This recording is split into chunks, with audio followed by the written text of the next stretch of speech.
Lean Six Sigma White Belt Chapter 1.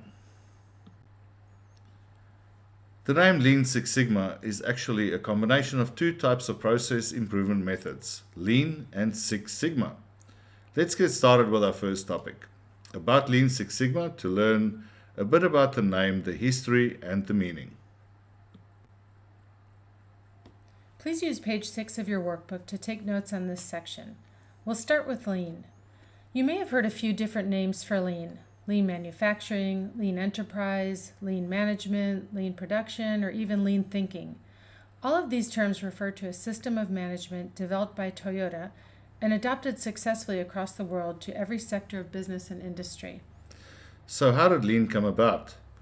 Although the origins of Lean go way back, it really became westernized in the 1980s when Western companies realized that they were rapidly losing market share to Japanese manufacturers.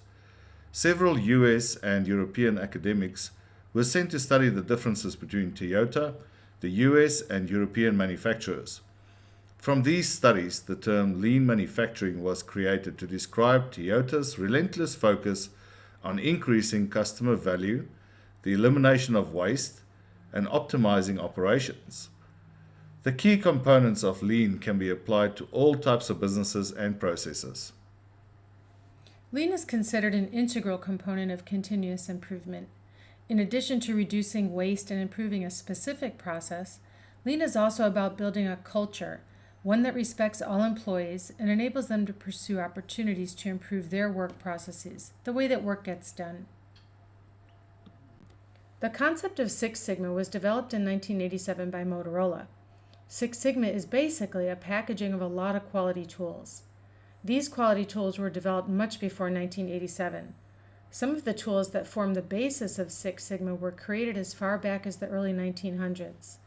Motorola is considered, though, to be the originator of the Six Sigma concept.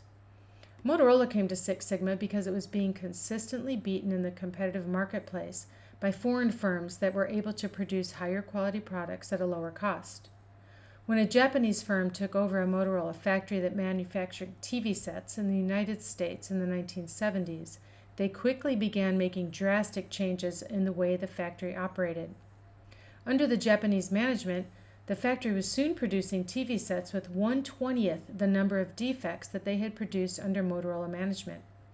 They did this using the same workforce, the same technology, and the same designs, making it clear that the problem was Motorola's management.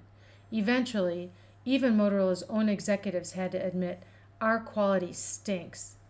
Looking at the success of Six Sigma at Motorola, a number of other companies, such as General Electric, Dow Chemical, DuPont, Honeywell, Whirlpool, were the early adopters of Six Sigma in their organizations.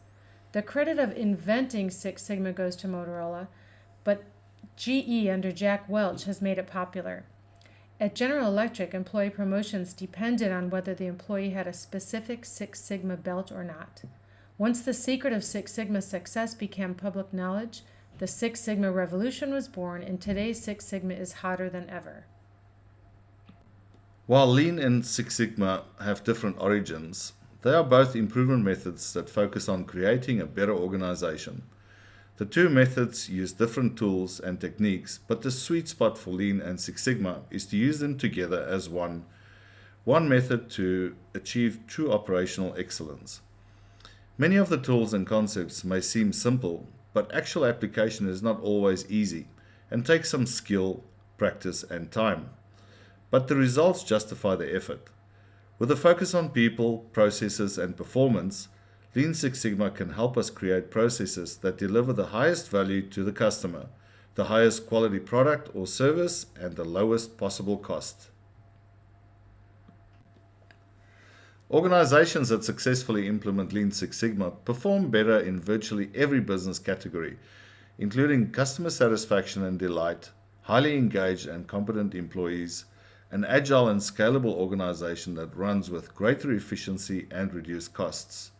Lean Six Sigma provides the competitive advantage and differentiation that so many companies demand and allow employees to contribute by creating a workplace that they truly enjoy. This is done through the application of Lean Six Sigma tools and methods to continually improve.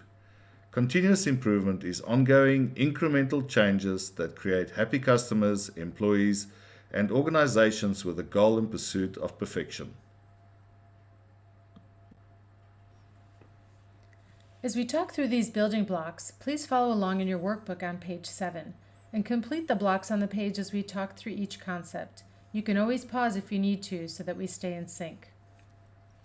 Lean Six Sigma involves changing major business processes that cut across organizational barriers. It's the way that organizations can achieve strategic goals and succeed even through major challenges. Continuous improvement efforts must start with leadership, who's responsible for the performance of the organization as a whole. Lean Six Sigma must be implemented from the top down. Some improvements and deployments can start in the middle or deeper levels in the organization, but the impact on the overall performance of the organization will be significantly limited without the strong direction and support of leadership. Leadership starts the process of continuous improvement by identifying gaps between our current results and processes and our goals or objectives. These gaps and opportunities or ideas for improvements come from many sources. For example, we receive feedback from our customers on what they like, what they don't like, what they need from us. We receive input from employees when we hear about frustrations and repetitive problems in the different functions, and daily issues that don't seem to get better.